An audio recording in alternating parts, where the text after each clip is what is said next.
Alright everyone, hope you're doing well. This is another little short video I thought I'd do. It concerns my relationship with weed at the minute. I've talked about it in the last video. Was it the last video? No, the one before that, about how weed feels different after psychedelics.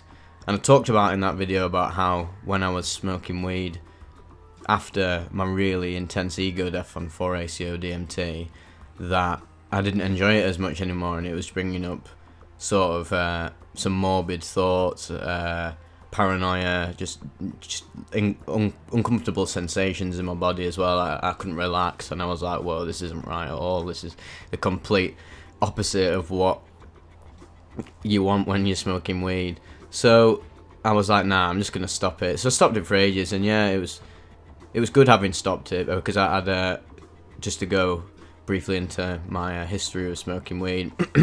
I first started smoking it in properly in like 2016, but the first time I tried it was at a 2013 New Year's Eve party at my cousin's house, and it was just that within that first year of 2014, that was the first year I started drinking.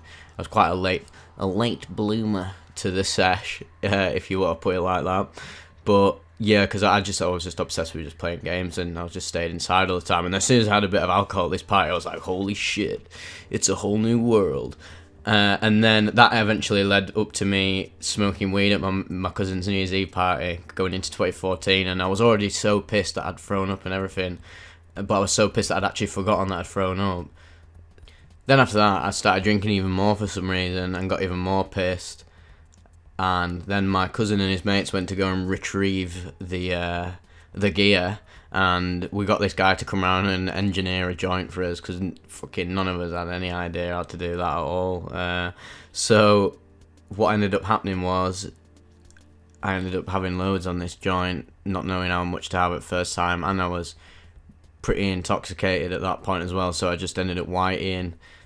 Whiting is like this term in the UK for when you throw up having taken lots of weed. It sounds like a class A drug when you say it like that.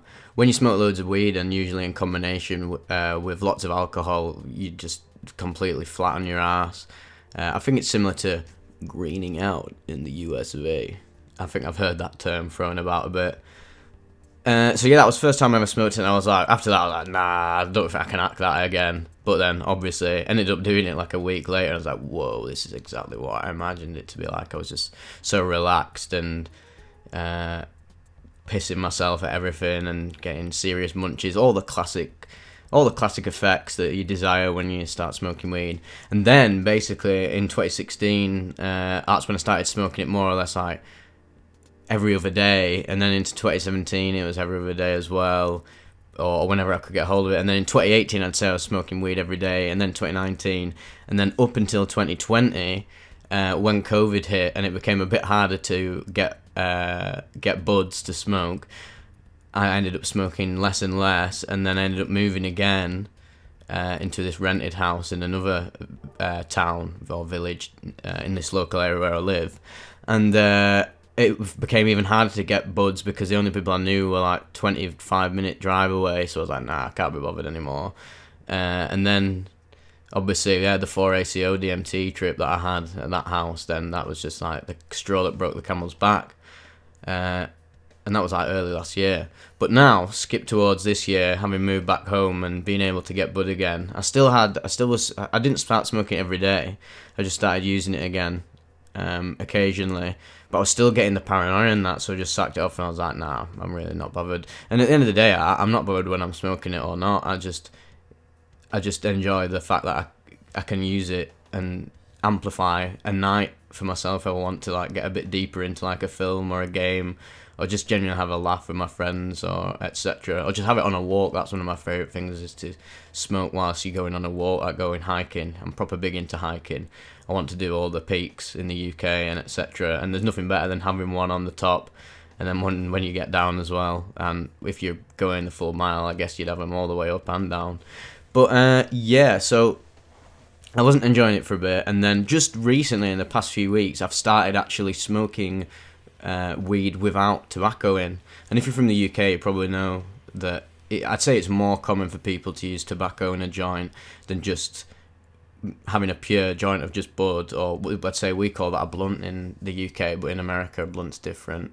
I think in like the US and Canada and etc., people seem to prefer smoking without tobacco at all. It seems really uncommon over there to put tobacco in your joints or your blunts or whatever you want to call them. Or a bifter, that's what we call them, a bifter around here. It's like a proper Scouse bit of slang, such a funny word.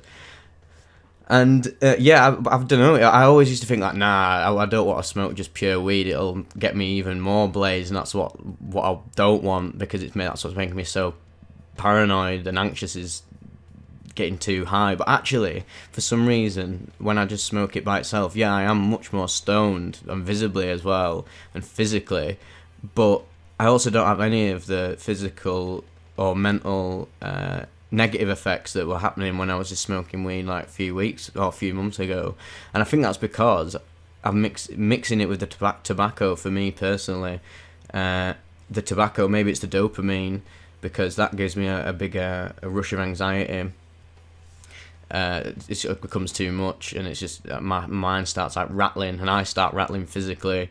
But yeah, without it, it just seems to be a pure stoning effect. And perhaps, yeah, there is a link. I'd like to look this up, actually. I probably should have looked it up before I did the video, but I'm already fucking like 6 minutes in, so we're past that point, aren't we? So yeah, I should have researched this, but I think there could be a link between tobacco and maybe the way it affects your brain alongside THC, and maybe it exacerbates anxious effects that come about through like stimulants, because obviously you're releasing a lot of dopamine through the consumption of nicotine. So that could explain my situation, and so I've been learning to enjoy weed a lot more now, and I think I won't really be having it with tobacco anymore, because that seems to be what's throwing my head into the abyss. But I don't think I would get back into smoking weed every day. Just personally, it's not for me anymore. Like, completely fine if you do that. That's absolutely sound, because obviously everyone's different, and people choose to have different ways of incorporating it into the lifestyle. So I just think I'm gonna use it occasionally now, just when I want. I mainly like using it at home at night. I don't really like smoking throughout the day at home. I'd only do that if, say, I was going out on a big walk or something, or I don't know, at a festival where you just start consuming left, right, and centre. But yeah, you've got to be mindful about it, haven't you? Because you kind of get addicted to weed, for some people even easier than other drugs, because in a way there aren't that many negative side effects to sort of put you off. In a way, it's just sort of like the happiest addiction in the world, being addicted to smoking weed. But obviously that is a house of cards that is going to tumble down at some point, because it's always going to come and bite you in the ass. The shadow is going to re-emerge, and I found that, weed also emerges my shadow in a big way. But when I smoke it without tobacco now, I seem to be able to approach my shadow in a more loving way rather than a fearful way, which is really good, to be honest. So yeah, I think I'll wrap that video up there. That was another little ramble about some utter drivel that I've just been pondering. What do you think about using weed with tobacco? Do you find that it changes your high into more of a like stimulated paranoid one, or do you not notice any difference? And depending where you're from in the world, what are like the methods to smoke weed where you're from? I'd like to hear about that. I'm always interested to hear about your guys' stories and personal anecdotes. They're really entertaining and insightful. And I'll see you in the next video, probably tomorrow or the day after, or never again.